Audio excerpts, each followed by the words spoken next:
नमस्कार दोस्तों, एग्जाम सारथी YouTube channel में आप सभी का स्वागत है। राजस्थान जीके के पार्ट 19 में आज हम पढ़ने वाले हैं प्रदेश का भौतिक स्वरूप।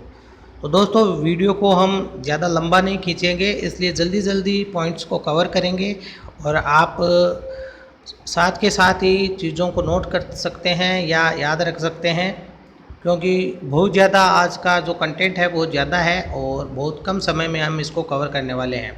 तो राजस्थान का जो भौतिक स्वरूप है, तो आप अगर नक्शे में देखें, राजस्थान के मानचित्र में देखें, तो इसको मुख्यतया जो है 5 या यूँ कह सकते हैं 4 जो है क्षेत्रों में इसको बांटा जा सकता है। एक आपका जो ये सबसे बड़ा है, ये मरुस्थलीय प्रदेश है, जिसको अगेन शुष्क और अर्धशुष्क 2 हिस्सों में बांटा गया है। इसके जो टच में बाद में जो इलाका है, ये अरावली पर्वतीय प्रदेश, और फिर उसके बाद में आता है पूर्वी मैदानी प्रदेश और ये हाड़ौती का पठार। मुख्यतः 4 भाग हैं और इनको भी कई भागों में बांटा गया है। आगे देखते हैं जो मुख्य पॉइंट है जो कि आज तक की कॉम्पिटिटिव एग्ज़ाम्स में पूछे गए हैं, उन सबको कवर करेंगे। ज़्यादा डिटेल में हम नहीं पढ़ने वाले हैं, जो चीज़ें इम्पोर्टेंट नहीं हैं। अगर बात करें उत्तरी पश्चिमी मरुस्थलीय प्रदेश की, यानी ये जो हमने अभी थार का मरुस्थल बताया आपको, इसकी बात कर रहे हैं। तो यहाँ पर हम बात करें कि उत्तरी पश्चिमी जो मरुस्थलीय प्रदेश है, तो थार का मरुस्थल, यानी कि जो हमारा राजस्थान का जो मरुस्थल है, इसको थार का मरुस्थल कहा जाता है। ये तेथिस सागर का अवशेष है, जो ग्रेट इंडियन डेजर्ट के नाम से भी जाना जाता है, जो बहुत सालों पहले तेथिस सागर हुआ करता था, उसके अवशेष के रूप में इसको माना जाता है। ज़्यादा डिटेल में इसको पढ़ने की आवश्यकता नहीं, क्वेश्चंस जो बनते हैं वही हम कवर करने जा रहे हैं। तो ग्रेट इंडियन डेजर्ट, इसके बाद में आता है अरावली पर्वतमाला के जो पश्चिम में स्थित जो क्षेत्र है, इसको पश्चिमी रेतीली भूमि भी कहते हैं, और इसका क्षेत्रफल 1,75,000 वर्ग किलोमीटर है। यानी जो हमारा थार का मरुस्थल है, इसका लगभग जो क्षेत्रफल है 1,75,000 वर्ग किलोमीटर है। यहाँ पर एक चीज़ ध्यान देने वो योग्य है कि मरु का अर्थ होता है मरुस्थलीय प्रदेश और मेरू का अर्थ होता है अरावली पर्वतीय प्रदेश। तो इन दोनों चीज़ों का आपको ध्यान रखना है। इसके अलावा जो माल है, माल का मतलब माल प्रदेश, यानी दक्षिण पूर्वी जो पठारी प्रदेश है, मालवा का पठार, मालव प्रदेश, इस तरीके के नामों से जाना जाता है। आगे बढ़ते हैं कि जो हमारा ये मरुस्थलीय क्षेत्र है, इस प्रदेश को मुख्यतः 2 भागों में, शुष्क और अर्धशुष्क मरुस्थलीय प्रदेश में बांटा गया है, जो राजस्थान के लगभग 2/3 क्षेत्रफल को बांटता है, और सबसे बड़ा भौतिक क्षेत्रफल हो गया है राजस्थान का। यहाँ पर रेत के विशाल लहरेदार टीले होते हैं, जिन्हें धोरे कहते हैं, और ये जो एरिया है वो राजस्थान के कुल एरिया का 61.11% है, और यहाँ पर राज्य की 40% जनसंख्या निवास करती है। यानी बचा हुआ जो हमारा 40% एरिया है, वहाँ पर राज्य की 60% जनसंख्या निवास करती है। इस प्रदेश में 20 से 50 सेंटीमीटर वर्षा होती है।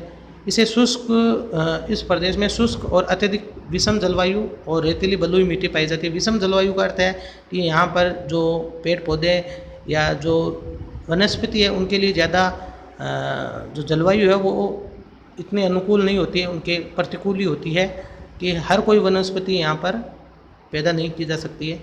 ये विश्व का सबसे सर्वाधिक आबादी वाला और जनघनत्व वाला मरुस्थल है। अगर विश्व के लेवल पे बात करें तो सर्वाधिक जैव विविधता वाला मरुस्थल है, और इसे रुक्ष क्षेत्र कहते हैं। इसी कारण इम्पोर्टेंट पॉइंट यहाँ पर यह है कि अर्धचंद्राकार विशेष आकृति के बालू के टीले यहाँ पर पाए जाते हैं, जिन्हें बरखान कहते हैं। तो बरखान के बीच के जो मार्ग होते हैं उसे गारो कहा जाता है।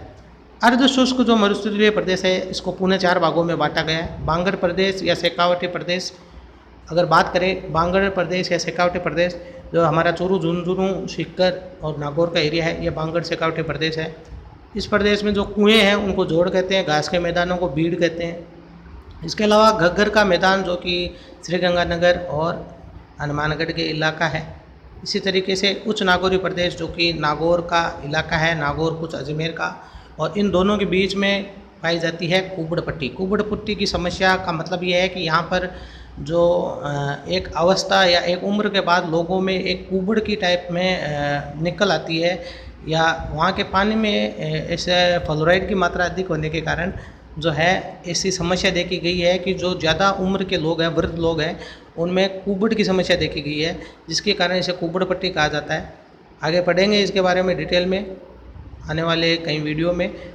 अगला जो हमारा प्रदेश है गोडवार प्रदेश या लूणी बेसिन, यानी जो ये लूणी का बेसिन है जिसमें जैसलमेर, बाड़मेर, जोधपुर का कुछ इलाका है जहाँ से लूणी का जो है बेसिन बनता है, ये गोडवाड़ प्रदेश के नाम से जाना जाता था। और मरुस्थलीय जो हमारा प्रदेश है इसका जो प्रसार है वह राजस्थान से दिल्ली, हरियाणा, उत्तर प्रदेश और मध्य प्रदेश राज्यों की ओर हो रहा है। थार का मरुस्थल जो है इसकी जो पैराबोलिक स्थलाकृति है के जो बालू का स्तूपों से पटी पड़ी है, यानी जो थार का मरुस्थल है इसकी जो स्थलाकृति है, यानी इसका अगर स्थलों की अगर बात करें, इसका जो भौतिक स्वरूप की अगर बात करें तो पैराबोलिक बालू का स्तूपों से ये पटी पड़ी है। मरुस्थल में जो है फ्रिएटोफाइट्स भी मिलते हैं। जो हमारा मरुस्थल है इसमें, धार का मरुस्थल, इसमें फ्रिएटोफाइट्स मिलते हैं, यानी कि ऐसे पादप जिनकी लंबी जड़ें होते हैं, 20 से 30 फीट लंबी जड़ें होती हैं इनकी। तो पानी की कमी की वजह से जड़ें जो है पानी की खोज में काफ़ी गहराई तक चली जाती है, आप ये मान सकते हैं फ्रिएटोफाइट्स। और यह मुख्यतः आपको हमने ये एरिया कवर कर लिया है, और डिटेल में पढ़ेंगे किसी और वीडियो में डिटेल से। यहाँ पर एक पॉइंट यहाँ पर आपको ध्यान रखने की आवश्यकता है कि प्रोफेसर वीसी मिश्रा ने राजस्थान को 7 भौगोलिक प्रदेशों में बांटा है। यहाँ पर हम मुख्य रूप से 4 में देख रहे हैं और फिर उनके अलग अलग प्रदेश देख रहे हैं। अब बात करते हैं पूर्वी मैदानी प्रदेश, यानी कि जो ये हमारा इलाका है, यह प्रदेश राज्य के कुल क्षेत्रफल का 23% है। यहाँ पर 39% जनसंख्या निवास करती है। यहाँ पर 50 से 80 सेंटीमीटर वर्षा होती है। इसके अलावा इस यहाँ की जो जलवायु है वो आर्द्र है। यहाँ पर सर्वाधिक उपजाऊ मिट्टी जलोढ़ दोमट मिट्टी पाई जाती है। सर्वाधिक जनसंख्या निवास करती है और इसे भी 4 भागों में बांटा गया है। पहला है चंबल बेसिन, जहाँ पर सर्वाधिक भीड़ जो है इस चंबल बेसिन में पाए जाते हैं सवाई माधोपुर जिले में। इसके अलावा माही बेसिन, बनास बेसिन, बाणगंगा का मैदान, ये जो मुख्यतः 4 भाग हैं पूर्वी मैदानी भाग के, जो कि अलग अलग बेसिन के नाम से जाने जाते हैं। और ये जो मैदान है पूर्वी का मैदान, ये दक्षिण में मेवाड़ का मैदान कहलाता है और उत्तर में मालपुरा करौली का मैदान कहा जाता है। मालपुरा कहाँ है? टोंक में। तो ये हमारा पूर्वी मैदानी प्रदेश हो गया। अब बात करते हैं जो बीच का जो है हमारा जो प्रदेश रह गया है, अरावली पर्वतीय प्रदेश। लास्ट में हम पढ़ेंगे हाड़ौती के पठार के बारे में, यानी अरावली पर्वतीय प्रदेश जो कि मैदानी प्रदेश और मरुस्थल दोनों के बीच का जो डिवाइड करने वाला है। अरावली जो पर्वत है वो गोडावना लैंड का अवशेष है। जो गोडावना लैंड बना था आज से लाखों वर्ष पूर्व, करोड़ों वर्ष पूर्व, जिस समय राजस्थान की जगह 33 सागर हुआ करता था। तो उस गोडावना लैंड का अंगारा लैंड और गोडावना लैंड 2 अलग अलग जो भागों में है, जो है धरातल का जो है बंटवारा हुआ। तो गोडावना लैंड का अवशेष है हमारा अरावली पर्वत। अरावली पर्वत श्रृंखला का शाब्दिक अर्थ है चोटियों की पंक्ति, और जो सबसे प्राचीनतम वलित पर्वत श्रृंखला है और जिसका उद्भव जो है कैम्ब्रियन युग के पूर्व, यानी राजस्थान की प्री कैम्ब्रियन चट्टानों का जो आधारभूत वर्णन है वो हेरोन ने किया। तो प्री कैम्ब्रियन युग से पहले का ये पर्वत श्रृंखला है। लेकिन संरचनात्मक दृष्टि से अगर देखें तो अरावली पर्वत श्रृंखला देहली क्रम की है। इसके बाद में अगर बात करें तो सीसा, जस्ता, तांबा जैसे धात्विक जो धातु हैं वह अरावली पहाड़ी क्षेत्र में पाए जाते हैं। अरावली पर्वतमाला की शुरुआत जो है गुजरात के पालनपुर से होती है, जबकि अंत दिल्ली के रायसीना पहाड़ी पर होता है। राज्य में अरावली पर्वतमाला खेड़ ब्रह्मा सिरोही से खेतड़ी झुंझुनू तक फैली हुई है।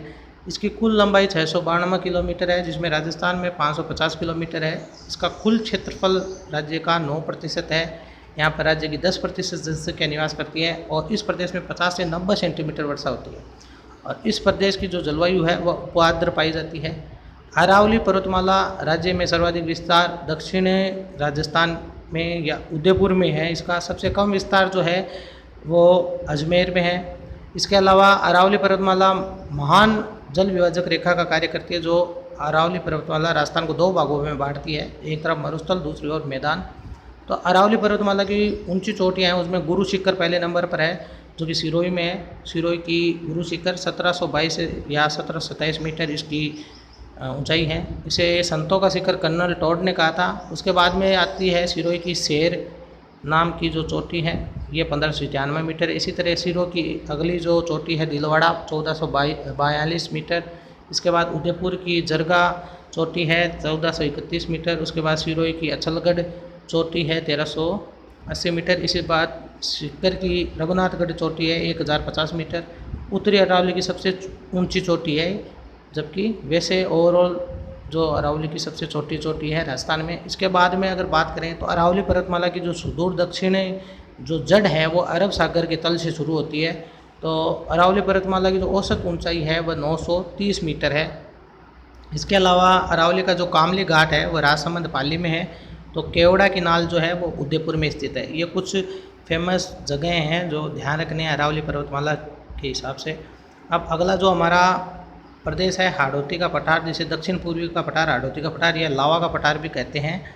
ये मालवा के पठार यानी कि जो अरावली पर्वतमाला और विंध्याचल पर्वतमाला के मध्य का जो पठार है मालवा का पठार, ठीक है, जिसकी मिट्टी का रंग होता है काला और बालू का पत्थरों की चट्टानों से ये निर्मित है, उसी का ये हिस्सा है हमारा हाड़ौती का पठार या दक्षिण पूर्वी का पठार या लावा का पठार। यह प्रदेश राज्य के कुल क्षेत्रफल का 6.89% है, जहाँ पर राज्य की 11% जनसंख्या निवास करती है। इस प्रदेश में 80 से 120 सेंटीमीटर वर्षा होती है। इस प्रदेश में अति आर्द्र जलवायु पाई जाती है। तो इस क्षेत्र में सर्वाधिक खनिज पाए जाते हैं। मुकुंदरा की पहाड़ियाँ कोटा झालावाड़ जिले में फैली हुई है। राजस्थान में बृहत सीमांत भ्रंश जो है बूंदी सवाई माधोपुर की पहाड़ियों के सारे फैला हुआ है। अरावली और विंध्याचल के मिलन का स्थल जो है वो भ्रंश कहलाता है, या महान सीमा भ्रंश। जो मिलन का जो भ्रंश है यानी अरावली और विंध्याचल के मिलन का, उसे महान सीमा भ्रंश ग्रेट बाउंड्री फॉल्ट कहा जाता है। तो ये सारे प्रदेश हो गए। एक पॉइंट यहाँ पर ये देख सकते हैं कि ये जो इलाका है यहाँ की जलवायु है वह शुष्क है। इस प्रदेश की जो जलवायु है वह अर्ध शुष्क है। और ये जो अरावली वाला इलाका है इसकी जलवायु उपाद्र है। और ये जो मैदानी प्रदेश है पूर्वी मैदानी प्रदेश, इसकी जलवायु आर्द्र है। और ये जो हाड़ौती का जो इलाका है इसकी जलवायु अति आर्द्र है। तो जिस तरीके से इधर हम बढ़ते हैं तो बरसात जो है की जो मात्रा है सेंटीमीटर में वो बढ़ती जाती है, यानी इस इलाके में शुष्क इलाके में वर्षा कम होती है और इस इलाके में सर्वाधिक वर्षा होती है। तो ये था राजस्थान का भौतिक स्वरूप। अगर आपको वीडियो पसंद आया हो तो इसको लाइक करें, शेयर करें और हमारे चैनल को सब्सक्राइब जरूर करें। धन्यवाद।